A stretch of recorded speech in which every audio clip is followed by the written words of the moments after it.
company you invest in? What is the real picture behind presentations and claims? Is the outlook as rosy as the company claims? Know Your Company, powered by NDTV Profit Research, shines a light on the biggest stock market movers.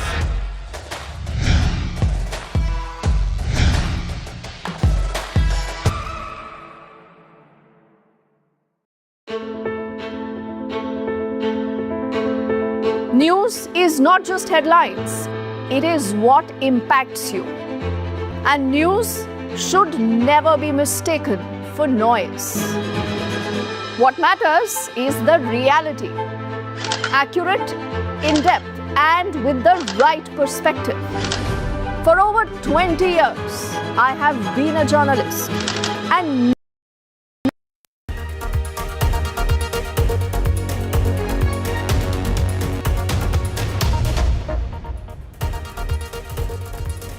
You are watching The World 24/7 on the NDTV network.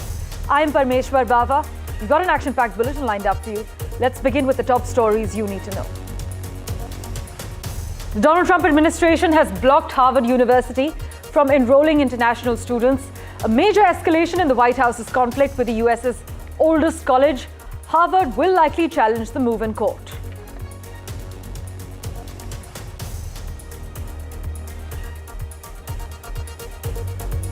International tensions over anti-Semitism erupted after 2 Israeli embassy staffers were shot dead outside a Jewish museum in Washington by a gunman who shouted "Free Palestine" as he was arrested.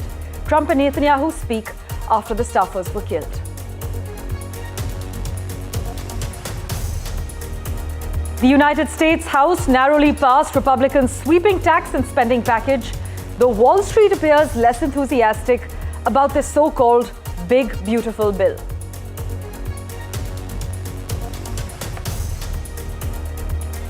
And on this episode, an NDTV World exclusive with the International Booker Prize winner, Banur Mushtaq, coming up.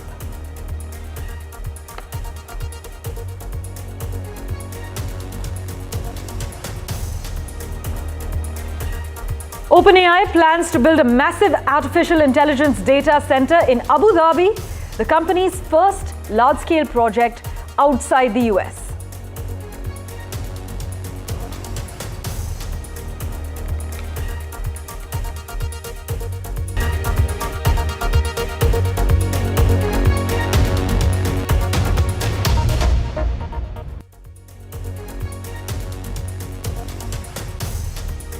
Well, a big focus and a significant move.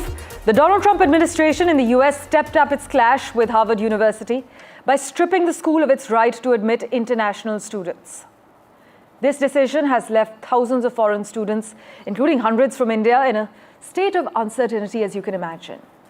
The Trump administration has clearly said it is halting Harvard University's ability to enroll international students and has ordered existing international students at the university to transfer or lose their legal status.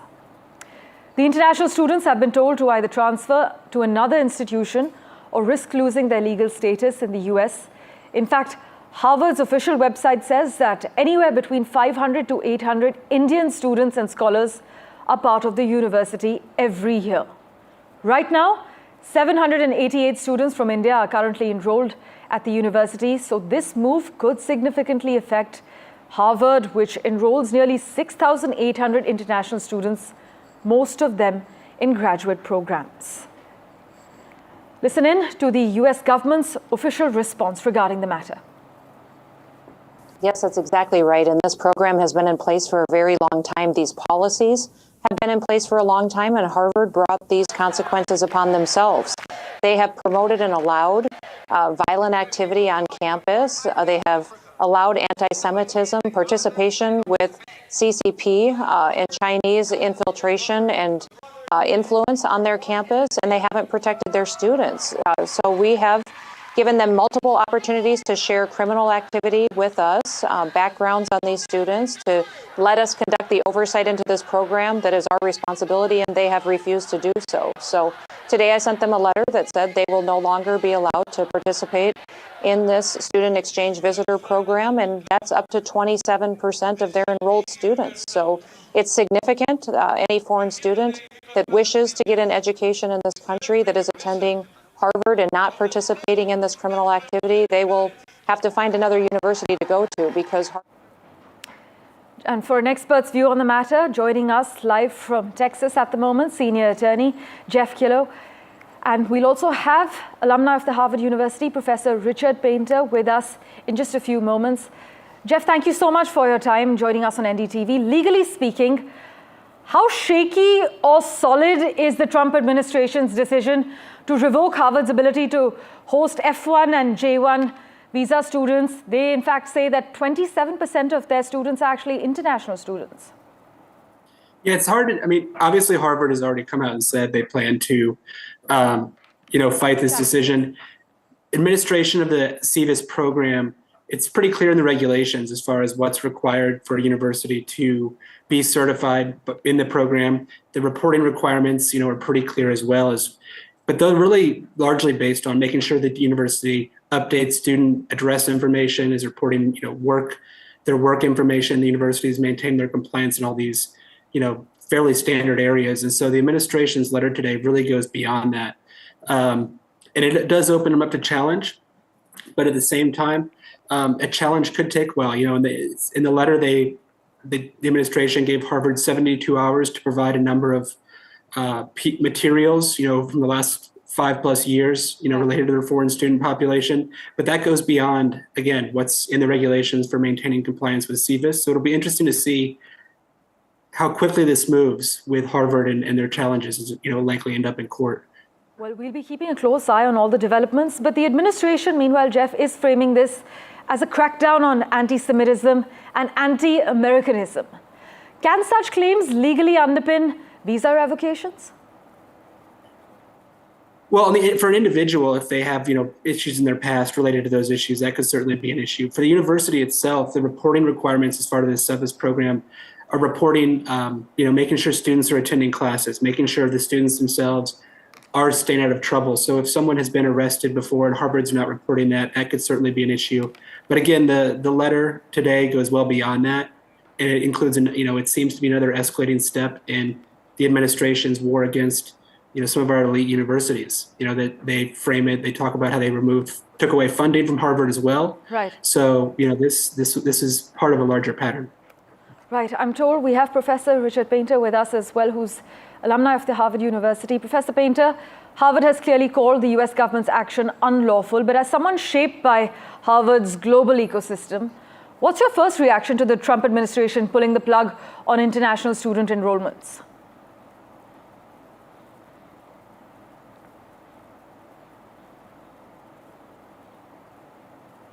Professor Painter?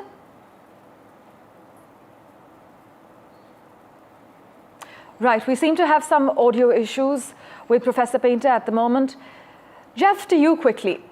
You think this could escalate into a precedent-setting legal showdown between federal authorities and private universities?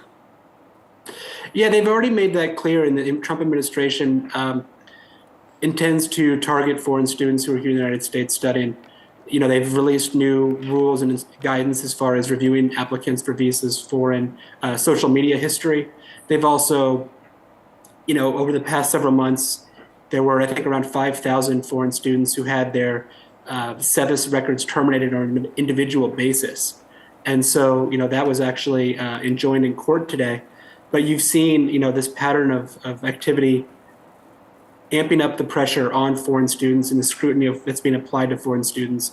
In some cases, it goes beyond, certainly individuals who are causing problems. There's, no need for that. But, it does appear people are being caught up, innocent people, who maybe don't have anything that would otherwise impact their immigration status. So, yeah, it is something that's part of a larger pattern of the administration. There's also talk, of other ways. It's not just people who are currently studying at these universities. Harvard graduates who may be working in the United States with employers, some of our largest, most important companies who are working on their OPT. Those individuals are also impacted by the ruling by the decision today.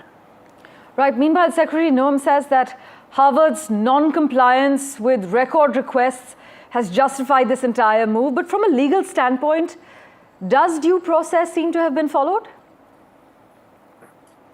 It's certainly going to be shaky, and obviously, Harvard's going to have, when it comes to due process arguments and those arguments, it's going to be, they're going to have some of the finest lawyers they can muster on the case. I will say, I think the challenge is going to be, there's in CVIS regulations, there's a process for removing school certifications. Typically this is done, universities have to be recertified on a rolling basis every few years. And so you do see, cases where universities may lose that certification. Typically it's certainly not an institute, as respected and prestigious as Harvard. It's maybe a university that isn't complying with the data keeping requirements, or an institute like Trump University, where it's not necessarily on the up and up. So their actions certainly going to be challenged. The hard part is obviously for individuals who are there. You mentioned 800 or so Indian students.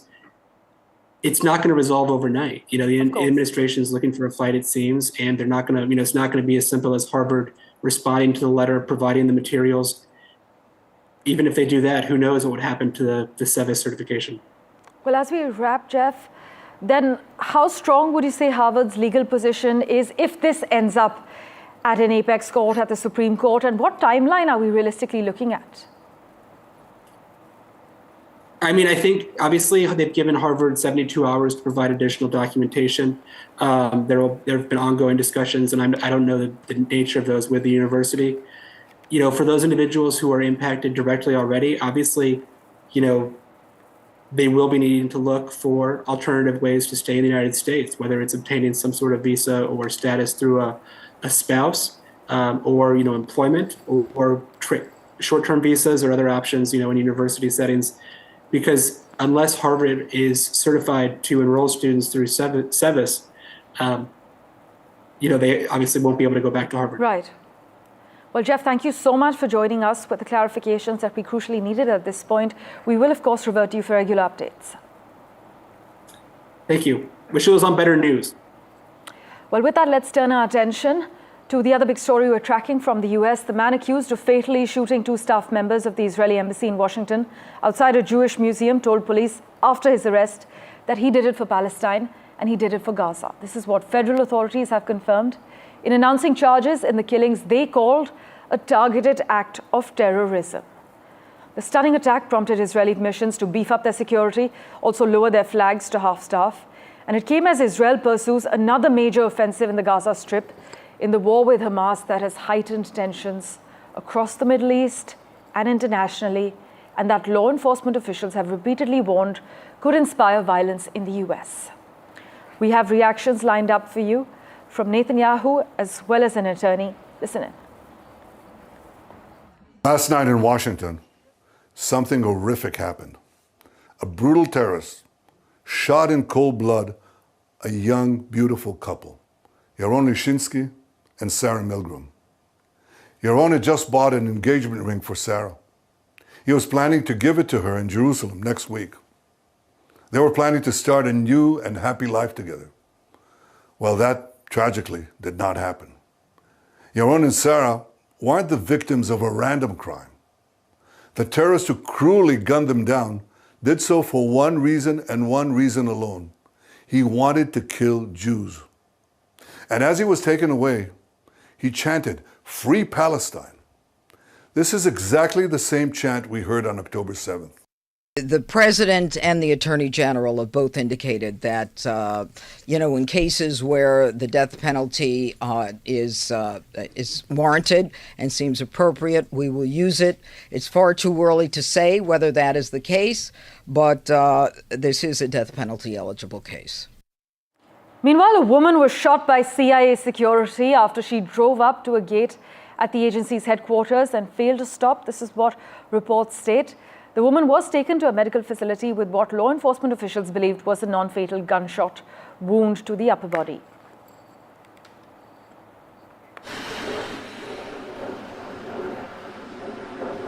Meanwhile, a private jet carrying a music talent agent and 5 others hit a power line in foggy weather and crashed into a San Diego neighborhood, slamming into a home that burst into flames and killing multiple people on the flight. These are the visuals coming in from that San Diego neighborhood.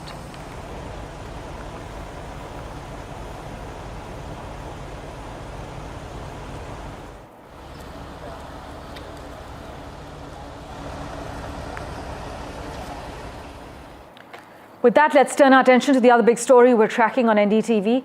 The Republican-controlled U.S. House of Representatives has passed a sweeping tax and spending bill by a single vote, which would enact much of President Donald Trump's policy agenda and saddle the country with trillions of dollars more in debt. This bill would fulfill many of Trump's populist campaign pledges, delivering new tax breaks on tips and car loans and boosting spending on the military and border enforcement. It will add about $3.8 trillion to the federal government's $36.2 trillion in debt over the next decade. This is according to the nonpartisan Congressional Budget Office. But this 1,100-page bill would extend corporate and individual tax cuts passed in 2017 during Trump's first term in office, cancel many green energy incentives passed by Democratic former President Joe Biden, and also tighten eligibility for health and food programs for the poor. It doesn't end here. It would also fund Trump's crackdown on immigration, adding tens of thousands of border guards and creating the capacity to deport up to 1 million people each year. There'll be regulations on firearm silencers that'll be loosened, is what we're picking up on. But for further clarity and the key takeaways, let's take you straight across to New York. Peter Cartier joins us at the moment. Peter, while the U.S. House has narrowly passed this sweeping tax and spending package, it seems Wall Street is less enthusiastic about the so-called big, beautiful bill? Yeah, there's no question about it, especially the bond market. You know, they're basically sending a loud message to Washington that they're not happy with this bill because it's going to add to the deficit in a fairly big way. And of course, we saw that with the markets yesterday and today as well. And so I think maybe when the Senate gets its hands on it, that they're going to have to make some adjustments and try to convince the bond markets that it's not all that negative as perception believes it is. Well, we'll of course wait for the Senate to get their hands on this bill and then look at it in greater detail. But thank you so much, Peter, as always, for joining us with those quick, crucial comments. Meanwhile, the Food and Drug Administration's Advisory Committee unanimously recommended that newest vaccines for COVID should be updated to target a variant of strains currently on the rise during a meeting, which was the first since the Trump administration took office. Now, this meeting actually focused on selecting a COVID strain to target in upcoming vaccines, as well as formalizing new FDA rules that limit vaccine access to Americans. Though it was intended to help advisors recommend strains for the upcoming year's booster shots to the FDA, this meeting came in the context of upheaval at the Federal Health Department as Trump 2.0 has taken charge.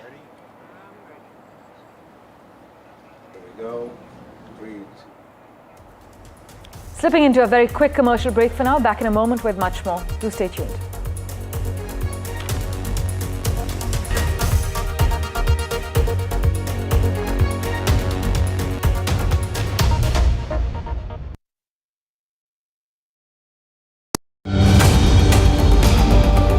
This week on India Sense, India's bustling UAV industry post-Operation Sindoor.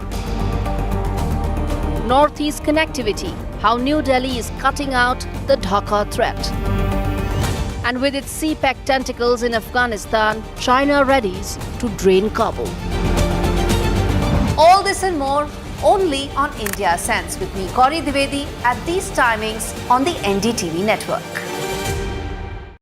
I've been reporting on all issues big and small from Andhra Pradesh, Telangana, rest of South India, bringing you all the action, all that you need to know, all that you want to know. The energy of Maximum City is infectious. I'm bringing that energy in our news coverage from financial capital Mumbai. Covering from the southernmost part of India over the last 23 years. I bring in-depth and 360-degree coverage from the Dravidian heartland. The land of Mishti, also known for its bitter politics. I have seen much water flow under the Howrah Bridge, covering Bengal in all its vivid colors. India's IT capital is always bustling, a city full of startups, stories and surprises. And I keep you ahead on all the Bengaluru buzz.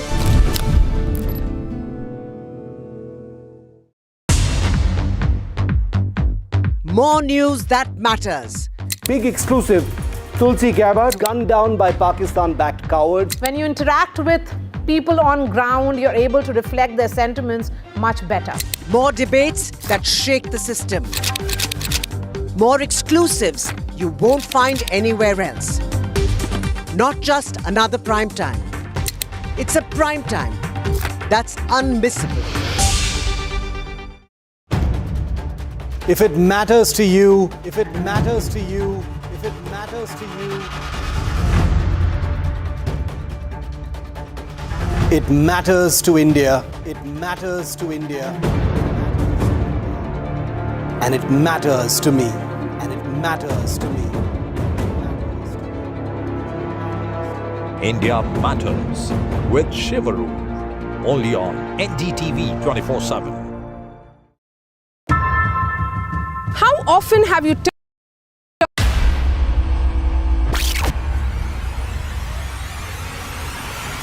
the last 1 month, if you see the Welcome back. Well, Tata Group-owned Trent Limited and Bharat Electronics Limited, BEL, will be included in the 30-stock BSE Sensex Index, replacing IndusInd Bank and Nestle India, as per the latest rebalancing announced by Asia Index Private Limited, which is a BSE Limited subsidiary. These changes will take effect from the start of trading on the 23rd of June 2025, and the index reshuffle is expected to trigger capital movements as funds tracking the Sensex adjust their portfolios accordingly.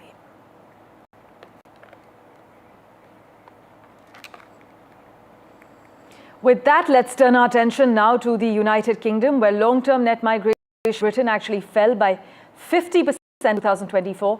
This is what official data indicates, as fewer people arrived on work and study visas following rule changes to cut the number of arrivals. A sharp and unprecedented fall in the UK's net migration has also reignited debate over the nation's identity, the economy and political direction.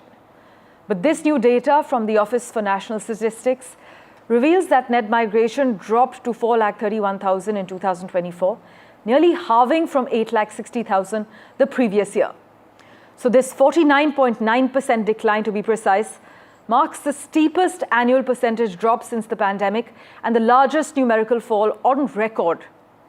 More than just numbers, this shift signals a country recalibrating its place in the world, one that is struggling to strike a balance between openness and control, growth and cohesion, pragmatism and populism. But according to PTI, the impact of the UK's tightening visa and immigration policies is reflected in the country's latest migration statistics, with Indian students and workers among the largest group of foreigners to have left the country over the past year.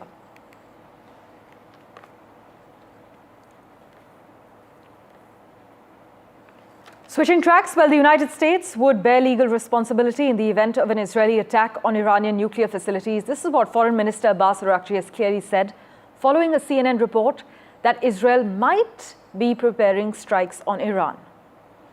Iran and the United States, Israel's closest ally, will hold a fifth round of nuclear talks today in Rome amid deep disagreement over uranium enrichment in Iran, which Washington says could lead to developing nuclear bombs. Iran, as we have covered, denies such intent.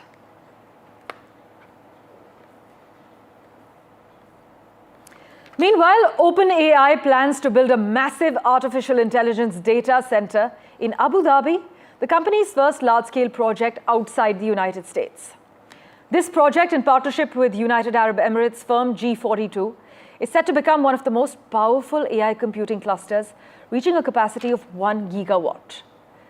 The United States and UAE are deepening their partnership, while US President Donald Trump recently agreed to give the UAE expanded access to advanced chips and has championed the data center plans as a way to develop an edge over China in the Middle East. In fact, we're also going to show you those visuals of Donald Trump's visit from the Gulf nation tour that he did.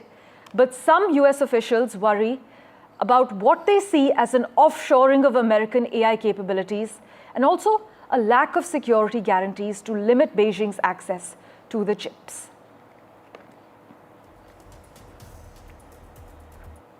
Meanwhile, Kim Kardashian has a big reason to celebrate. Well, the reality star revealed that she had graduated from a 4-year law office study program in a series of videos shared to her Instagram stories. And the program took Kim 6 years instead of 4 years to complete. She says it was due to COVID and work.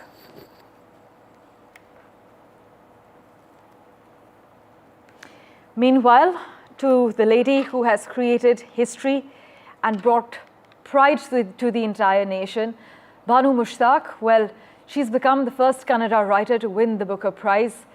Heartlamp bags the International Booker Prize, as we covered. She spoke to NDTV World. Listen in.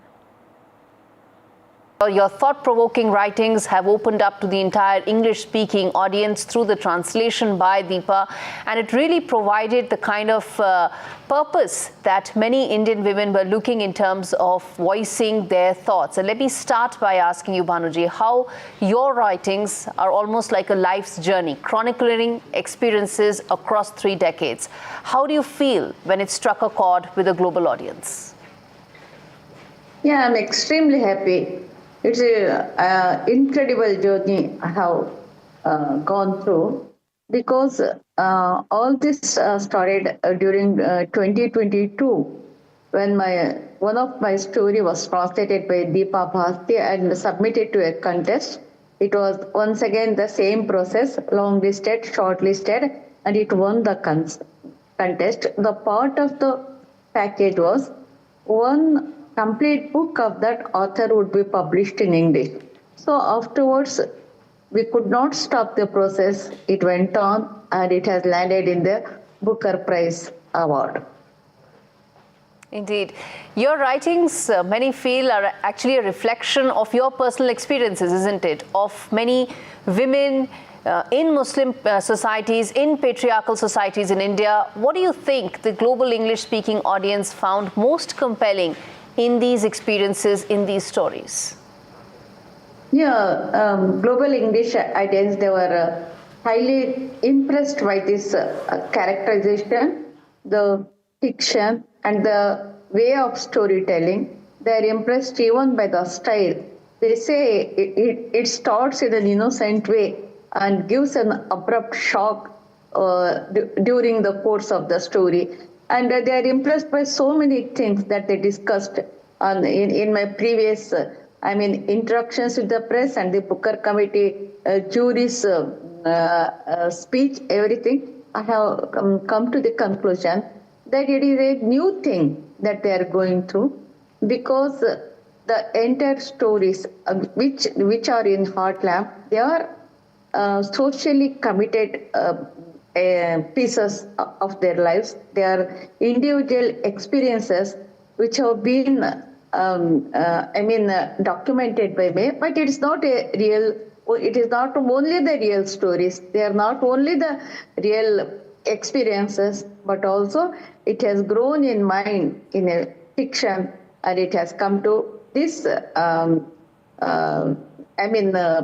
form which has been accepted by the global audience, and they are very happy. They are analyzing it, and they say, this is not only, it doesn't pertain only to Muslim women and only to South India. It has got universal quality. It can be applied to anywhere, wherever women are there.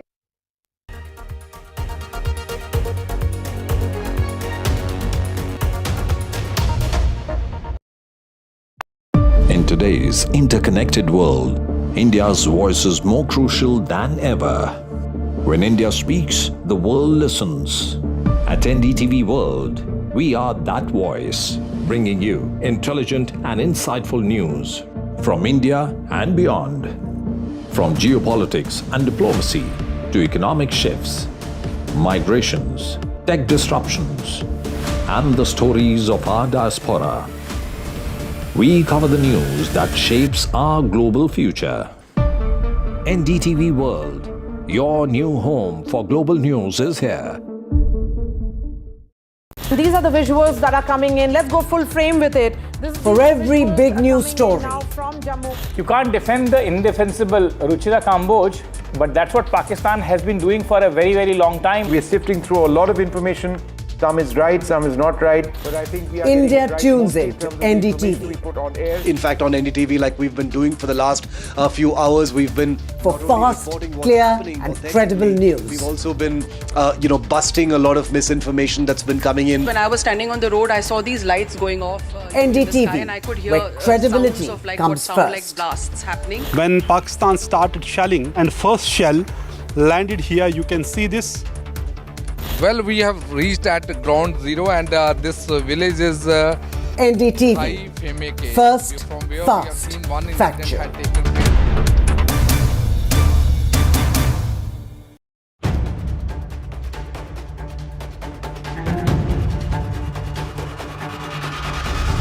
If it matters to you, if it matters to you, if it matters to you.